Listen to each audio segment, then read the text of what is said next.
There she is. Hello. Hello, hello. How are you? Good. So excited to talk some volleyball. I I feel like we know. have so many fun matches this week and things are really starting to ramp up to where this feels like it's a good time. Perfect time. I mean, we've got some of the biggest matchups of the year this week. So obviously we're going to touch on that, but I've got a lot more I want to cover. So let's start with the top of the order here. I want to talk the top 4 teams in the nation. Texas and Louisville just went down last week. So I feel like this is a good time to talk about it. What do we think of those 2 losses? Look, I think for Texas, obviously, this is a loss that shocked a lot of people. You have them losing to an unranked Iowa State team, but that Iowa State team is also really, really good. So I think they're one of those teams that's pretty underrated. I think Texas is always in that interesting spot where they have a really good non-conference because they're always a good team. They're always playing tough opponents and they get a lot of wins. But then when they head into Big 12 play, they don't play as many strong teams. So it's harder for them to really they're gaining momentum, but they're not necessarily being tested as much. And sometimes you can get complacent in that setting where, you feel like you're just going to maybe roll over some opponents. You can walk into a gym and just feel like, you already have the wind under your belt, where I think Iowa State was coming for blood. Texas is a team that always has a target on their back. And I don't think it says a ton about this Texas team, to be honest. I think they're still one of the most dominant, if not the most dominant team in the country. If you look at the stats from that game, like they led in every single category. It was just They close hit sets. 360. I mean, Yeah. when do you see a team lose hitting that high? You don't. And I think it just shows like the sets that Iowa State won, they were so close. And that's where you kind of see those statistical discrepancies play out. But I mean, then you look at a team like Louisville. I mean, they lost a crazy 5-setter to a very, very good Pitt team. So I think it was a good test for Louisville in terms of, okay, let's see how they bounce back now. Let's see how they finish the second half of conference play. They get Pitt again. And I think that'll be a really good test. And it's always one of those exciting ones at the end of the season where both the teams are fighting for the ACC title and, have it in grasp and really thinking about tournament seeding down the line. That I think that game potentially in a few weeks will tell us maybe a lot more about this one does. I agree. With the Texas one, I always think back to that movie Miracle. It's like, you play 10 times, they're probably going to win 9, but not that one time. And that's what happens. It's sports. There's upsets. I don't think there's too much to Texas losing at this point. And I still think they're the most dominant team probably in the nation. I also think it's kind of their time. I think about Wisconsin. They were knocking on the door for years before they finally won the title last year. I always joke that I picked them in my bracket for 3 years or 2 years and didn't win. And then on the 3rd year, I was like, you know what? I don't think I could pick them again. And that's the year that they won. So I kind of feel that about Texas this year. Same thing with Louisville. Obviously, Anna DeBeer was out. So that's another factor. I'm going to move on to Nebraska. A lot of questions we got. Will they finish this season number 1? Obviously, Emily, there's a lot of factors that go into that. They still have Wisconsin this week, which is tomorrow night. They've got Minnesota and Purdue again.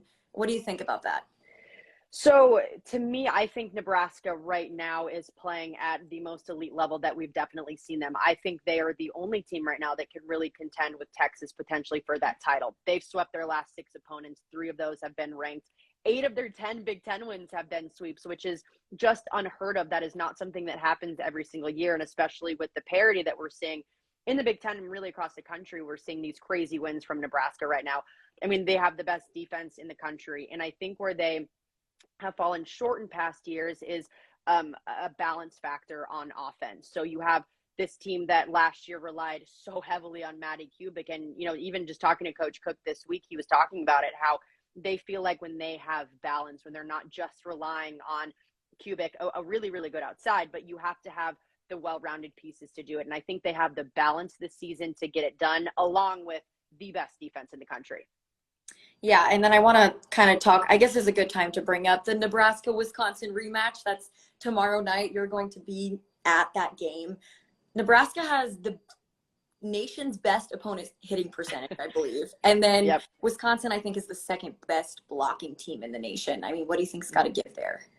Yeah, it's a really fun matchup because it is two of the best teams and they're good at similar things. They look really similar on paper. Two of the best defensive teams in the country. You mentioned it, Wisconsin, the second best blocking team in the country. Nebraska, the best overall defense. Yeah, number one in the NCAA and limiting their opponent hit percentage to 119. Just absolutely crazy numbers. But I think to me, the matchup that I'm looking for most in this game is the matchup in the middle. So you have Caitlin Hord and Becca Alec, who is a freshman for Nebraska. I want to see how they do against Danielle Hart and Caroline Crawford, two really veteran players. Now, Caitlin Hord, of course, a four-time All-American for Nebraska, has been consistent all year, but we've seen Alex play really rise. And my number one question is, how is she going to do against a team that's coming at her through the middle, some of the best offensive weapons, and not only that, but defensively, they're going to get a lot of touches on her. So I'm most interested to see how the matchup in the middle works out. And then on top of that, you have two teams running a 6-2. So you have two setters on both teams coming out of the back row. It's going to be a lot of out-of-system ball. So the second thing is, who's going to win the out-of-system matchup? All right, next I want to talk about San Diego. How do they kind of fit into the national landscape? For me, Emily, I kind of think they're at a little bit of a disadvantage come the end of the season just because of the fact that their toughest wins and their toughest opponents were at the beginning of the season. Recency bias is going to come into play, in my opinion, and they haven't had that since September when they played Pitt and Ohio State. And those were big wins, but they don't have that recently. So I think it's kind of going to have a lot to do with how other teams in front of them finish out this season. Definitely. And I think these teams that don't play as tough of a conference schedule, I agree, are at a disadvantage. You look at the last 10 matchups. That's a big factor for the selection committee thinking about, you mentioned just the recency bias and games that have happened at the end of the season where, yes, they might be rolling opponents because they're not facing the toughest opponents, but at the same time, they're not necessarily quality wins. So that's a team that potentially has a lot more to lose than it has to gain. But you look at their non-conference schedule. I mean, they have those two top 10 wins and then two more top 25 wins. A tough loss to Louisville, but Louisville being a really good team. So I think this team, if they can continue to just kind of roll opponents like they have been doing, they will kind of stay in the same spot. But I don't know if they're going to end up with the top 4 seed, considering some of the teams right behind them play a lot tougher schedule and have a lot more potentially to go ahead of them in terms of wins, because I don't see a lot of those teams having any bad losses. Yeah, a lot of questions we got when we submitted this ahead of time was about Pitt kind of moving up just one spot after the big Louisville win. What do you think of that? Obviously, you release your top 5 teams. I released my Power 10 rankings, so we obviously have an opinion on this. Yeah, I mean, it was the AVCA poll is always funny to me because, I do understand coaches are really busy and they have a lot to pay attention to. And it's just, I think there's a lot of movement in times and there doesn't necessarily need to be a lot of movement. But I agree. I think Pitt either should have come in at that 4 or 5 slot, potentially. I had them at 6, but I think the Towson loss is really weighing heavily on a lot of these coaches and myself included. I mean, Pitt does have 4 top 10 wins, which is very, very impressive. 3 of those, Ohio State also beat. But for me, it was Ohio State doesn't have any bad losses. They've lost to Texas. They've lost to Nebraska. These really, really good teams. Pitt as well. But right. I think the loss to Towson, it's like, kind of what are we doing? So right. for me, that was the question of, these coaches to me seemed like they were weighing the losses a lot more heavily than maybe the wins, which I don't think is a bad thing. It's very fair. And when you have teams that are going, at it against a lot of the same opponents, to me, I would weigh the bad losses a lot more than the good wins or even good losses. Yeah. And you got to think about the fact that it was a 5-set win. It could have gone either way at the end of it. And you're right, Ohio State, no bad losses. I really struggled with that too. They had the head-to-head matchup. I was like, I don't know. You can justify it either way. Yeah. But let's move on to teams that have kind of overperformed this year, maybe surprised both of us compared to what we were expecting in the preseason. What do you think? Yeah, I have a few I was thinking about. The first one that stands out, I don't know if this is an obvious one, but I think San Diego doing this well was, to me, the most surprising thing of the entire season. I mean, they finished 2021 not even ranked. And to start off the season, you have transfers coming into the program, obviously a really good outside coming from Indiana, and then Gabby Blossom, a rock star setter from Penn State. But you still don't know how those transfers are going to gel with the team, especially when it's a setter. You know, you have no idea how the connection's going to go. Do they have time to really build it up? They might be experienced, but it's different when you're putting new pieces on the floor. But they've been the most impressive to me. I mean, starting out, you know, they had an incredible start to the season, 4 ranked wins, a completely new team. They've surprised me a lot.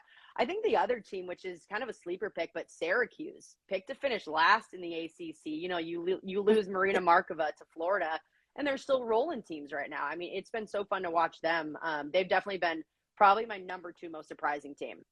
Yeah, I don't know that this is kind of a surprise because Pitt has kind of built themselves up as a powerhouse ACC program, but with losing Kayla London, Shanaza Ende, I did not think that they were going to be kind of at this caliber this season. So wanted to throw that one in there. One question that I wanted to address, we got from fans, what team kind of needs to prove themselves in November? For me, I'm going Purdue. I think they've lost 3 in a row. They lost 4 out of the last 5. If they want to be a Big Ten contender team, I think they really have something to prove moving forward. I think there's a few teams really in the Big Ten, especially I'm looking at. I mean, of course, having covered them a lot, but, you know, Northwestern, a team that has 2 top 25 wins, sits at 42 in the RPI. They're down their starting setter, but yeah, they play Purdue this weekend, and I think that's going to tell us a lot about the Big Ten standings and potential NCAA implications. And another one in the Big Ten, Illinois. I mean, they've made the tourney for the last few years. They're sitting at 72 in the RPI right now, haven't had an incredible season, but I think they have a lot to prove if they want to potentially make the tournament. And then another one I'm really looking at, which I think they'll make the tournament and be fine, but Utah. I think they're doing a lot in the Pac-12. Yeah. I mean, you just beat Washington, and they haven't been really ranked all season. I remember I had them preseason against Purdue. They're a really good team. Madeline Robinson is one of the most impressive players that I've seen, and they're sitting top 40 in the RPI, so I don't know if that's necessarily questionable of making the tournament. I think they'll be fine, but it's a team that I think, really looking at. Yeah, but you have to think about, too, when you think about the top 16 hosts come tournament time, you have to think the second or third team out of the Pac-12 is going to be in serious consideration. So if we've got Stanford as a for sure host, if they win the Pac-12, teams like Oregon, Washington, Utah, they've got something really to prove, and they have an opportunity to do so. Whereas some of the other conferences, it's more set in stone, I feel like. I think, too, another one that's been so interesting to me since the start of the year is, like, everything that's happening in the ACC. You obviously have Louisville, Pitt, Georgia Tech. They're going to make it be fine. But then you have an interesting point where Florida State, Miami, and Syracuse are all up there at 6 and 4. UNC, NC State 1 game behind. But I have truly no idea what's going to happen with that conference, and you could see a lot of these teams getting in and maybe some surprises. Again, I wouldn't be surprised to see Syracuse in the tournament come the end of the season. Absolutely not. And you have to take into consideration the committee is going to come out with another top 10 reveal. If they're valuing the ACC, they're putting Louisville and Pitt up really high. You've got to value kind of those other teams in the conference. So that's a big thing to consider. Let's move on to some fun stuff. Player of the Year talk. A lot of questions were submitted about that to have us both pick who our Player of the Year is as of right now. So a lot of names, obviously. Emily, got to throw out Logan Eggleston. I mean, you talk about Julia Berg, yes, but Eggleston on probably the best team in the country. You can't deny it. For me, it's like Logan Eggleston's up here, and not that the other players aren't good, and then everyone else is like kind of down here doing similar things for their teams. I think what impresses me most about Logan is that she's putting up those numbers on a team where she's surrounded by other really great players. It's not like it's just her doing everything. And not that a player like Julia Bergman isn't surrounded by good players, but she's carrying a much heavier load because she's not surrounded by, you know, a lot of All-Americans, where you have Texas where their entire team is All-Americans. And Eggleston is still putting up these numbers and carrying her team and passing well and leading them. And to me, that's kind of why she stands out. Yeah. I mean, there's other names. You think Skylar Fields, it's the same kind of thing. Logan. 2 ones that I think are a sleeper pick for me that I don't think have a chance of winning it, but Brooke Nunneveller at Oregon is one of my favorite players to watch. She does so much for that team. She's so exciting. And then Kendall Kipp, I think she's the best opposite in the country. She hands down every single night just is absolutely, she's a baller. She's definitely a fun one to watch. I don't think those two would be picked per se. I don't think their teams will necessarily make it far enough, but I think they should be up there in contention as well. I absolutely agree. Let's talk freshman of the year. A few standout names. I'm actually working on a piece for it right now with my full list of them. But if I have to pick one, I'm struggling between an Eva Hudson and maybe even a Becca Alec. You have to think about the ones making the biggest difference on a national stage. Yeah, those are definitely, if I had to pick two, those are easily my two. I think Eva Hudson has done incredible things for a Purdue team that I think coming into the season we had a lot of question marks about. And she, to me, is the number one reason why this team is having success. I don't necessarily agree with them being ranked as high as they are right now, but Eva Hudson is completely driving this team. I don't think there is not a freshman right now that is doing as much as she is for her team. But then on the flip side, you have Becca Alec, where I think it's more impressive for her coming in as a middle and doing as well as she is. It is so difficult to come into college and to not only play well, but play well as a middle, because you're in charge of so much, and the speed of the game really affects the middle position a lot more. And what she's done over the last few weeks has been so incredible. Her last 6 games, she's hitting over 385. Like, she's getting better and better as the season's going on, and she's playing tougher opponents. So to me, that's what makes her impressive. And I think November will be big for her. And even tomorrow night, I mean, that's a big test for her. I kind of mentioned it, but I want to see how she does against other really good middles. Plus filling in such a big role with Lauren Stivrins leaving. Kayla Caffey left the program. Now they turn to a freshman, and look at what she's doing. I think it's says a lot. Obviously, a few other freshmen. You've got Florida, Alexis Stuckey. I wanted to bring her up. Yeah. Ruben at Stanford. She's been outstanding. She struggles with efficiency sometimes, but I think she's made a huge difference. So those are a few on my list. Mimi Collier at Oregon too. She is lights out. She's fun to watch. She's one of those just fearless outsides. It's like, I'm going to take a rip whenever I can. Doesn't matter what the situation is. I really like watching Collier. All right, Emily, I want to ask you this in particular, since you played in the Big Ten and now you cover Big Ten volleyball. Obviously, you're at a lot of games. You're going to a few this week. So can you rank some of the top 3 volleyball crowds in the Big Ten, or maybe even nationally, that you've been to that you think are the toughest to play at? Okay, toughest to play at. I would say I'll go 3, 2, 1. So third, I personally think, I've never played there, but I think Gregory Gym has to be one of the toughest places to play in the country. I mean, Texas brings a crowd every single night. It's one of those venues that is just, it's loud. They are right on top of you. It feels like it's suffocating. Gregory Gym, I haven't been there again, but I've heard it is so tough. And watching it on TV, I mean, you can just tell. My number 2 would be the Devaney Center in Lincoln. I mean, Nebraska does it like no other. It's a massive arena, 8,500 people, standing room only kind of thing. It is so intimidating walking into an arena that is going to be packed to the brim.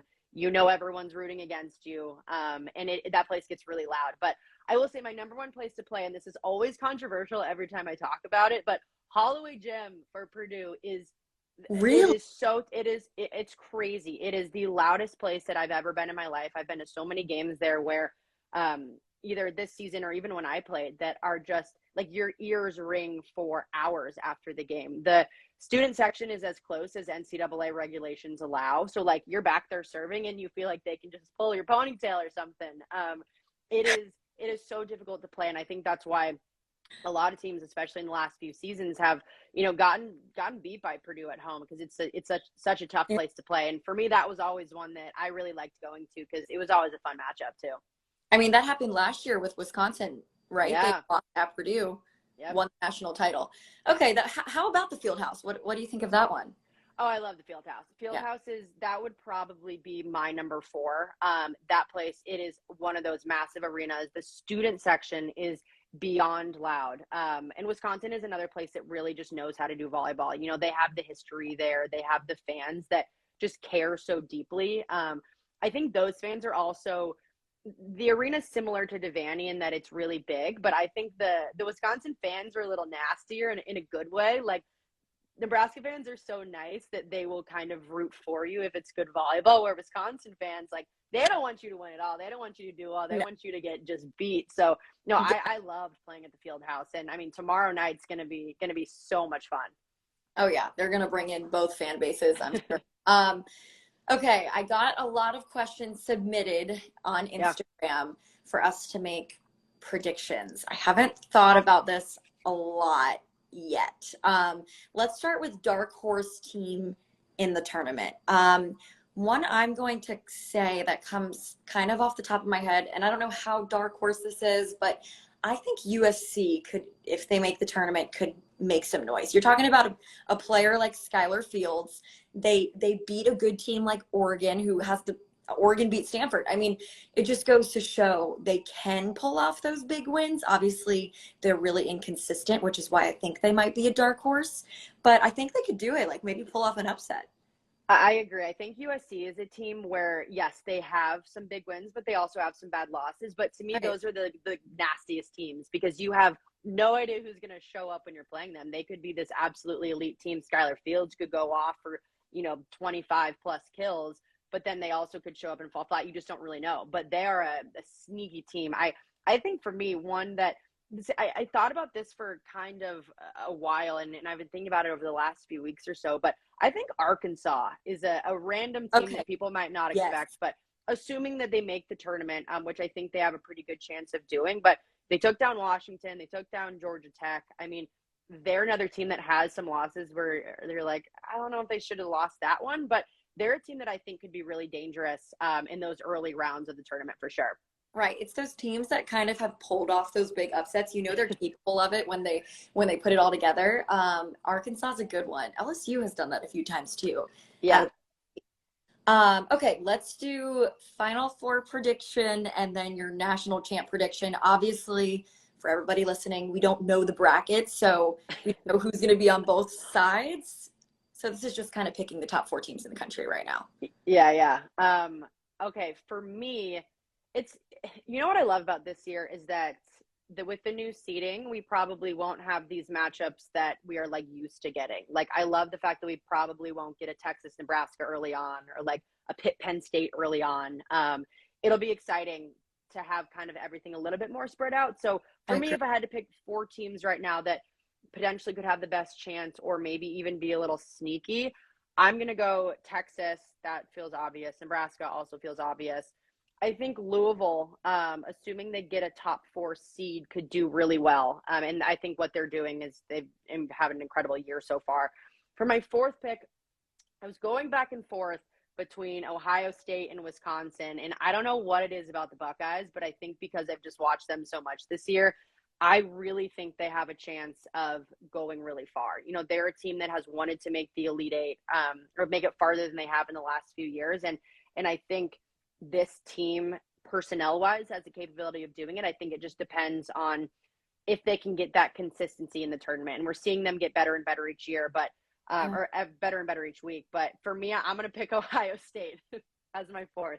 All right, I like it. I feel very similar to that. I have very similar feelings. I'm going Texas no matter what. I think they're making it there. I think they're going to be in the national championship match. Yeah. I think they might even win it personally. I'm going Nebraska and Louisville as well. So 3 there. For my 4th team, I don't know. I was thinking about Wisconsin, Ohio State, but I think I'm going to go with Stanford. One of those teams that same way you feel about the Buckeyes. I just feel like they have pulled off those big wins. We haven't seen them against those Big Ten teams, so I would love to see that matchup in the tournament. So I think when we see it, I'm excited, but I think Stanford could do it. They've got really strong players. I like their balance. Like you mentioned earlier, Kendall Kipp, best opposite in the nation. She made one of my best players in the nation as well. So I'm going to go Stanford. I think it'd be a cool story, them making it back after kind of dropping off after the 2019 year. So that's I agree. For one more little thing on Stanford, I remember, so I called their game against Nebraska, and it was the one where Nebraska's only lost of the season. And I remember being like, oh my gosh, this Stanford team is really, really good. And I think with just injuries that they've dealt with over the past few years, obviously they haven't been where they normally are, when you think of Stanford volleyball, but they have the pieces this year. I think if they can stay healthy through the end of the season, they could be a team that absolutely could make it to Omaha. And it was something you mentioned. I remember watching the match, you were calling it. There were so many errors, and both Nebraska and Stanford have kind of cleaned that up since then. So I would be really excited to see a matchup like that again. a Stanford, Texas, a Stanford, Nebraska, I think would be really cool in the tournament. Champ pick, I think I'm going to go Texas. What about you? Yeah, I think so too. I mean, if we could get a Nebraska Texas final, like I feel like the volleyball world would explode, and I would just have the most fun time. That would be amazing. I agree. I think if I had to pick a team, I'm going with Texas. I think they have the most well-rounded team. They have, I think, the best player in the country, and Logan Eggleston. You have the best libero in the country, and Zoe Fleck. Your setter is incredible. You have Asia O'Neal in the middle. I mean, they are doing things that I don't think a lot of other teams are doing, and the pieces are clicking. And once they start getting things going in the tournament a little bit, I think they'll find a good rhythm, and I think they're going to win it all. Right. And it's just one of those things, like I mentioned earlier, I just feel like a team that's been knocking on the door for years just has that extra drive. It's the same way I feel about Dana Rettke and Wisconsin last year. I mean, they were always on the national stage, but couldn't quite get there.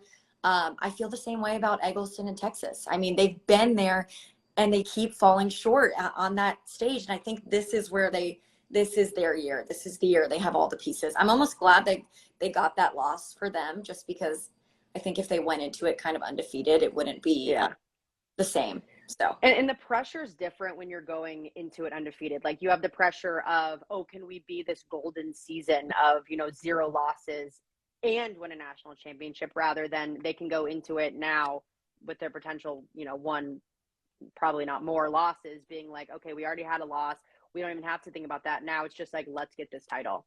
Right. Okay, saving the best for last. We're going to end on this. I got a fan request for us to do a literal mini fantasy here. So okay, we're kind of like a snake draft, and we're each going to pick basically an all-star team, as if we were creating teams facing each other in the national title. So okay, what we'll do, we'll go 3 hitters, 2 middles, a setter, and we can either go a libero and a defensive specialist, or just one, whatever we want to do. And we'll go from there. So we'll let you pick your player first, and then me, and then you, and then me, snake draft. Okay. Okay. This I should love be it. fun. You pick your first player. I'm getting a pen. I need to write this down. I know. We need a notebook. Got my notebook ready, because I'm going to get team and my. You're just giving me the number 1 pick? I am giving you the number 1 overall pick, because that's what we're going to do here. Okay, with the number 1 pick in the Emily Ehman draft, I am hands down, no question, going Logan Eggleston. I mean, I think she provides the most for her team. I want a good hitter. I want a good leader. I want a good passer. Yeah, give me Eggleston. Dang. All right. I shouldn't have given you the first pick. I'm instantly regretting that. Okay, I'm going to go with the number 2 overall pick. Let's go Kendall Kipp. I think she's going to give me that power that I'm looking for with Logan. All right, you go. Oh wait, I get to pick again now because it's snake. Yeah.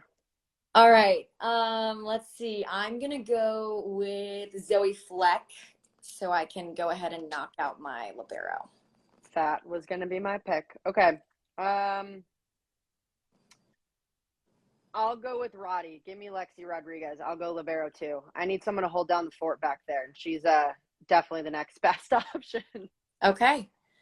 That's a good pick. Okay, I'm going to go. I want some more. Okay. I'm going to go ahead and take a setter off the board with Pedraza. I'm sorry. I know you're not going to like that because you're pretty big on Pedraza. I think, my personal opinion, I think Pedraza is the best setter in the country in terms of she gives you the height that you want. She gives you the athleticism that you want. I feel like to follow your suit now. Okay, I'm going to go setter. I like, in my setters, for my ideal team, I would have height and athleticism. And for me, the next best that I would pick would be LMA Powell. I think she does a phenomenal job. She can fling the ball around. She gives me that height. I think she's 6'6'1". She can really get up there. So I'm going with Powell as a setter. All right. I like that pick. She has the experience. She's been to the national, stage. So that's a good pick. Okay. Now you get to pick first this round. All right. I'm going with another big hitter. I'm going to go Give me Julia Bergman. I'm gonna go All two right. firepower arms. Yeah, you've got some arms on your team. I feel like I'm going with the offense here. All right. Bergman was my next pick. So I'm gonna go. I'll take Nunaviller. Okay. Get some. Mm-hmm. I'm going a lot of Pac-12 hitters over here. Plus, you got the good passing with her. I mean, she's former libero, so like you're covered in the passing front. Yeah, and you've got crazy hitters, so I needed something there if I'm gonna have a shot. All right, Okay, back to you. Back to me. I'm gonna pick up a middle. All right, let's see. I think I'm gonna go. I'm gonna go Caitlin Horde. Okay. I like her, but I'll go Horde. Your pick. I'm gonna go middle too. I'm going Danielle Hart. I thought 100% you were gonna take her, so I am happy about that. Horde is obviously a phenomenal middle, but Danielle Hart to me, in terms of what she can do, especially on the slide, I want a really good slide hitter, and Danielle Hart has that. I know she doesn't run them a ton in the game because they're in a 6'2", but she's a phenomenal slide hitter, amazing blocker. I'm taking Danielle Hart. That's something I feel like we're missing with Wisconsin. We saw the slides so much last year, not as much this year with the 6'2". Okay, your pick again. All right, so I have two outsides, a libero, setter, middle. I need another middle and an outside. Okay. All right, I'm going to go middle again. I would like take a Maya Tillman. Okay, that's a good pick. Yeah. I'm going to go Tillman. I thought about taking someone else, but I love the way she plays in terms of like she's just a fiery player, and I think on my fantasy team I got to think about the locker room, like who's pumping people up. Someone's gonna pump people up. That's why I'm taking her. Okay. All right. Since you already took your second middle, I'm gonna pick a hitter here since I know I'm not gonna have any more contention on the middle. So I'm gonna go. For my third hitter, I've got Nunaviller and Kip. Okay, I'm torn between going like an Eva Hudson or I think I'm going to go Skylar Fields. Okay. I like her energy, and I know that she can be a powerful hitter on a team like Texas and a team like USC. So I'm going to go Fields. Yeah. I like that. Okay, and I got another pick, right? Yep. So in the middle, I already know who you're gonna pick. do you? Okay, the chat's blowing up. I'm going. There's so many good middles. Is this last pick? This is last pick, right? Yeah, it's last. Or no, we need another bro. Or okay, yeah, or DS. I hope that this is what you were thinking. I think I'm gonna go with Asia O'Neal. Yeah. Okay. I almost picked her, but I don't know. I just want Tillman. You went Tillman. I like Tillman. She's good, but I was happy you didn't pick O'Neal because he's more Texas on my team. Okay, you got your another pick here. All right, I'm gonna go. I want a good opposite, and now I could pick an outside and just put him there, but I want someone who's comfortable opposite. I want someone to hit from the back row. I am going with Courtney Bizzario. Really good pick. I want her. I want height. I think I like her height from a blocking standpoint. She's one of the most efficient opposites in the country, and obviously what she does offensively is incredible. And I think from playing on a team like Iowa, she got so much experience with not a lot around her, and now you're seeing her even be a star on a team like Pitt where you do have other stars around her. So for opposites, if I can have Kip, I'm taking Bizzario. All right. So I know we said we're gonna do 3 hitters, like not designate the opposite, but we both kind of did. So I want a true opposite. Like, yeah, you can have an outside play opposite, but I just feel like I want someone comfortable there. It's going to take them too long to get ready. And if we're playing a national championship game, I want my team to be ready. All right. So last pick, we're going for another defensive specialist here. Yeah. Let's do it. All right. That's your pick. My pick. Ooh. Okay. Give me. I want Maddie Skimmerhorn from Purdue. Dang. This season, I mean, she's always been an incredible DS for that team, but with Jenna Otek graduating and her stepping into a bigger role, she has done such an incredible job. I mean, the numbers that she's putting up and numbers against really good teams. I mean, that Minnesota match last weekend that Purdue played, that was a defensive battle. It was so much fun to watch, and I love her. I think she fights hard. She's an incredible passer. I'm taking Skimmerhorn. That was my pick. So back to the drawing board here. Let's see. You've got Kylie Murr. You have Elena Scott at Louisville. I put Elena Scott on my best player at every position. But for this draft, I think I'm going to go Kylie Murr. I like her energy and her leadership. I think she's never not leaving it all out there. So I know Elena Scott's numbers might be a little higher, but I'm going to go Kylie Murr. I love the Kylie Murr pick. I also thought about that. I think in my opinion, she is my favorite player in the entire country to watch. I think she provides so much fire. She's so exciting. She makes those explosive plays that just make you love the sport of volleyball. And just as a person, she's an absolute sweetheart. She's so funny. She's like so feisty. I love she's it. a good one to have on the team. Absolutely. I mean, and her and Fleck, come on. Oh, I know. Yeah, I've got a good defense, but you've got Eggleston, you've got Bergman. I needed the defense. Okay, so here's our teams. Emily's got Logan on the outside and Julia Bergman, and then Courtney Bizzario as an opposite, right? Yes. Got Lexi Rod in the backcourt and Maddie Skimmerhorn, Ella Mae Powell at setter, and Danielle Hart and Amaya Tillman in the middle. That's pretty good. All right. And then my team, I've got Kendall Kipp as an opposite, Brooke Nunaviller and Skylar Fields as my two hitters, Zoe Fleck and Kylie Murr in the backcourt, Mac Pedraza at setter, and then I've got Asia O'Neill and Caitlin Horde in the middle. I mean, so can we make these guys play? Like, can we? Right. Why is this not a real thing? Now we need to do it. And it has to be our teams. We get to draft them, and they play. Okay, I'll make some phone calls. I know we both have connections, so I'll see what we can do. All right, I love it. Emily, thank you so much for doing this. I hope we can do it again. This was a lot of fun to talk college volleyball. I think we kind of covered all of our bases. I got, nothing else on the table. I mean, again, it's going to be such an exciting week of volleyball, but then this last month, I mean, things are going to get crazy. I keep thinking just to Thanksgiving weekend when you have, some conference tournaments going on and some of the end of regular season play for other conferences, it is going to be such a crazy November, and I cannot wait for December. It's going to be amazing. Absolutely. I mean, it's going to be crazy.